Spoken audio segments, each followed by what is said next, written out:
तो hello friends, नमस्कार। कैसे हैं आप सब। तो आज मैं जो कहानी सुनाने वाली हूँ वो है मोटर के छींटे। इसमें एक ऐसे पंडित जी का व्यवहार या चरित्र, आप जो भी समझ लीजिए, उनके विषय में है। पंडित जी बहुत ही खुले विचारों के हैं। पंडित का नाम तो कुछ नहीं है, उनकी जगह मैं मेरा है, तो उनको मैं एक नाम देती हूँ, पंडित दयाराम शास्त्री जी। तो शास्त्री जी अपने एक जजमान के यहाँ जा रहे थे। जजमान बहुत ही रईस थे। उनके लौंडे की शादी फिक्स हो गई थी, तो उन्होंने निमंत्रण दिया था विवाह विचारने के लिए। तो पंडित जी जा रहे थे। और पंडित जी की एक ख़ास बात ये थी कि पंडित जी को बहुत सारा जलपान, मतलब जितने जो रईस सेठ साहूकार थे, उनके दिन भर का जो खान पान था, पंडित जी का वो जलपान था। पंडित जी अक्सर उन जजमानों के घर जाया करते थे जो पंडित जी को तृप्त कर सके। पंडित जी जाएं तो जो जजमान थे वो बोले, नहीं पंडित जी, एक और बालूशाही, एक और काला जाम। और पंडित जी मना करते रहे, लेकिन जजमान उनको खिलाते रहे, तब पंडित जी तृप्त हो जाया करते थे। वो ऐसे चिंदी चोरों के यहाँ पंडित साहब जाते भी नहीं थे, क्योंकि जो रो रो के खिलाए पंडित जी को, पंडित जी के गले से उतरता ही नहीं था। तो पंडित जी को बुलाना किसी के बस की बात ही नहीं थी। शहर के रईस लोग ही और साहूकार ही उनको बुलाया करते थे। पंडित जी सुबह अपने पूजा पाठ से निवृत्त होके वो अपनी पीताम्बर धारण करते हैं, खड़ा पाँव में खड़ाहों पहनते हैं, तिलक लगाते हैं, अपनी पोथी पत्रा सब समेट के और चल देते हैं अपने जजमान के यहाँ। सोचते हैं कि आज जजमान के यहाँ जाएंगे तो बहुत हमारी यहाँ भगत होगी, बहुत दावत होगी। ये सब वो मन में विचार करते ही रहे थे कि ये वो रोड पे आ जाते हैं। रास्ते पे चलते हैं तो रात को बारिश हो रही होती है, तो जो गड्ढे होते हैं वो उनमें कीचड़ भर जाता है। वो यही सब विचार करते हुए जा रहे थे कि आज तो अच्छा खाने को खूब मिलेगा, हमारी आ भगत खूब होगी, क्योंकि हम पंडित जो ठहरे। यही सब सोच रहे थे कि एक चार पहिया वाहन आती है, छपाक से वो निकल जाती है। पंडित जी के मुंह पे छींटे, यहाँ तक कि पूरे कपड़ों पे छींटे। ऐसे लगा किसी ने कीचड़ बाल्टी में भर के पंडित जी के ऊपर उड़ेल दिया है। और पंडित जी का बहुत हानि हुआ। मुंह पे छींटे पड़े वो अलग, कपड़े खराब हो गए वो अलग, पोथी पत्रा उनकी खराब हो गई वो अलग, और ऊपर से उनके मानसिक संतुलन की जो हानि हुई वो अलग। पंडित जी आग के मारे, क्रोध के मारे पंडित जी आग बबूला हो जाते हैं। अब पाए तो वो गाड़ी वाले को तो अभी दो चार चाटे उनको लगा दे, पर क्या करें, वहीं पे अब वो रुक भी नहीं सकते, क्योंकि जजमान का घर ऐसे जा नहीं सकते, और उनका घर 1-2 मील दूर है, और जो लोग देख के उनको तालियां बजा रहे थे। अब क्या करें, 10 मिनट भी नहीं बीता था कि वही गाड़ी वापस से आती है।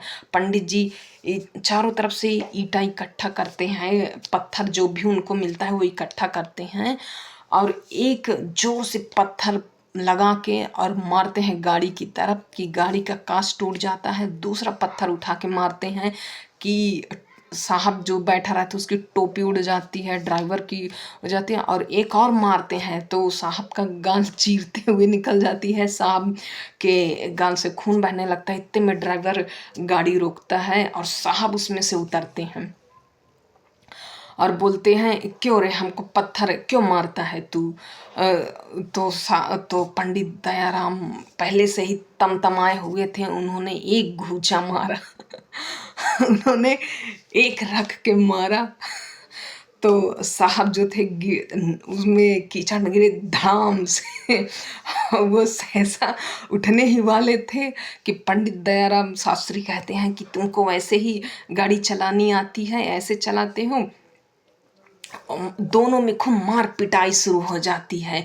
वो पहले शास्त्री जी को एक मारते हैं, फिर शास्त्री जी उनको मारते हैं, वही कीचड़ में लथड़ पथड़ दोनों होते हैं। इतने में देखते हैं कि गाड़ी का फिर दरवाज़ा खुलता है, तो उनकी मेम साहब आती हैं और ऊंची एड़ी की सैंडल पहने, और बदन पे बनारसी साड़ी, होठों पे रंग, गालों में पाउडर, आँखों में काजल लिए और छाता लेके पंडित दयाराम शास्त्री को गोचती हैं और बोलते हैं, हे मैन, तुम हमारे आदमी को क्यों मारता है।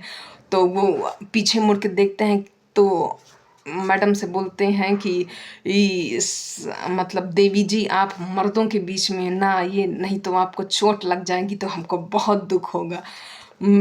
और इतने में वो इधर मैडम जी से बात ही कर रहे थे कि उधर साहब मतलब उठते हैं, सहसा उठते हैं और पंडित जी को पीठ पे एक जोरदार लात मारते हैं। पंडित जी मुंह के बल गिरते हैं और वो फिर मारने ही वाले होते हैं कि पंडित जी लपक के उठते हैं और उनकी छाती पे 2-3 घूंचे मार देते हैं कि वो फिर कीचड़ पे गिर पड़ते हैं। इतने में ड्राइवर भी आ जाता है, तो ड्राइवर को भी एक सोटा लगाते हैं। ड्राइवर तो भाग जाता है, जाके तुरंत वो गाड़ी पे बैठ जाता है। और पंडित जी का और जो साहब है वो लड़ाई चलती रहती है। तो इतने में साहब बोलता है, यू रास्कल, हम तुमको पुलिस को देगा। पंडित जी भी क्रोध में रौद्र रूप धारण करते हैं। वो बोलते हैं, एक तो गाड़ी में बैठ के अपने आप को महाराजा समझते हो, ऊपर से तेज गाड़ी चलाते हो और उसके ऊपर से लोगों के ऊपर छींटे मारते चलते हो तुम। अब उन्होंने ऐसा ही बोला था कि एक और सोटा लगाया उन्होंने साहब के ऊपर।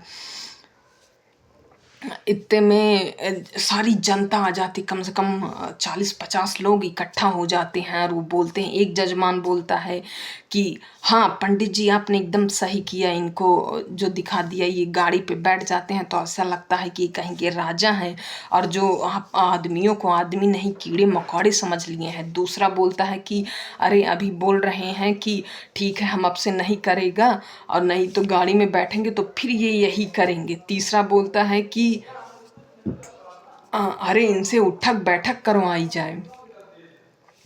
पंडित जी को, पंडित दयाराम शास्त्री को ये सुझाव बहुत पसंद आता है और वो बोलते हैं कि ड्राइवर और साहब दोनों 100-100 उठक बैठक लगाएंगे और मेम साहब गिनेंगी। मेम साहब बोलेंगी हम नहीं गिनेगा। मेम साहब तो जब मेम साहब इस तरह बोलते हैं तो पंडित दयाराम शास्त्री एकदम पावर में आ जाते हैं। बोलते हैं कि अगर आप नहीं गिनेंगी तो हम इनको रात भर जाने नहीं देगा जब तक ये 100 उठक बैठक नहीं लगाएंगे। तो मैडम जी घबरा जाती हैं। ड्राइवर तो बेचारा उसके घुटनों में चोट लगी रहती है तो वो तो गिनने लगता है, पर वो जो साहब जी होते हैं वो ज़मीन पे पड़े सर फर बकते रहते हैं। पंडित जी उठते हैं, एक सोटा और लगाते हैं। पंडित साहब फिर भी नहीं उठता तो जो महाशय, जो भीड़ इकट्ठा थी वो बोलते हैं कि अगर ये उठक बैठक नहीं लगाएंगे तो इनकी गाड़ी हम नीचे फेंक देंगे। पंडित जी को ये सुझाव बड़ा पसंद आता है। पंडित जी बोलते हैं हाँ ठीक ऐसा ही करो। कहाँ वो 4 आदमियों को बोले थे कि गाड़ी को धक्का दो गाड़ी नीचे गिर जाए, कहाँ 50 आदमी आ जाते हैं। जब वो गाड़ी ठेलते हुए ले जाते हैं, रोड ऊंची थी, उसके दोनों तरफ खाली था। जैसे ही वो रोड मतलब गाड़ी रोड की तरफ ले जाते हैं तो जो साहब होते हैं वो बोलते हैं, हे मैन हमारा गाड़ी मत गिराओ, हम 100 उठक बैठक करेगा। वो 1 ही 2 उठक बैठक बड़े ही मुश्किलों से करते हैं क्योंकि साहब जी जो थे बहुत लात और घूसे पंडित जी से खाए थे। वो गिनते हैं तकरीबन, जब पंडित जी 10 तक गिन लेते हैं तो मैडम से बोलता है, क्यों देवी जी आप गिन रही हैं ना? तो देवी जी कहते हैं हमको नहीं मालूम। तो पंडित जी कहते हैं कि अगर आपको नहीं मालूम है तो हम इनसे सारी रात भर करवाएंगे। पंडित देवी जी समझ जाती हैं कि अब ये नहीं करेंगे, अब ये हमको छोड़ेंगे ही नहीं। तो देवी जी गिनने लगते हैं, ऊपर से देखती हैं कि फिर से एक छींटा आता है और गाड़ी आती है तो फिर से सब लोग उस पर ईंटें पत्थर चलाते हैं, रोक लेते हैं। पंडित जी उनको 3-4 तमाचे मारते हैं। फिर कुछ देर में फिर चरपहिया आती है तो पंडित जी फिर रोक के उसको फिर 2-4 तमाचे लगाते हैं। मतलब जितनी भी गाड़ियां आती हैं पंडित जी सबको अपने, आज पंडित जी खूब रौद्र रूप में होते हैं, खूब 3-4 तमाचे लगाते जाते हैं। अंत में में ये लोग भी चले जाते हैं और एक फिर आती है गाड़ी तो चारों तरफ से अरे पुलिस आई पुलिस आई पुलिस आई। इतने में सारे जितने 50 आदमी थे वो पता नहीं कहाँ छू मंतर हो जाते हैं। पंडित जी भी रोड से उतर के कच्ची में आके तुरंत गायब हो जाते हैं। ये कहानी यहीं पे रही, समाप्त हो गई। तो पंडित जी दयाराम शास्त्री कहाँ जा रहे थे? अपने जजमान के यहाँ खाना खाने, जलपान करने। तो आज का दिन शायद पंडित जी के लिए तो अच्छा नहीं था। अगर आप लोगों को ये स्टोरी पसंद आई हो सुनने में तो प्लीज़ लाइक करिए और मेरा चैनल सब्सक्राइब करिए। मैं आप लोगों को एक नई कहानी हमेशा सुनाऊंगी। सो बाय बाय।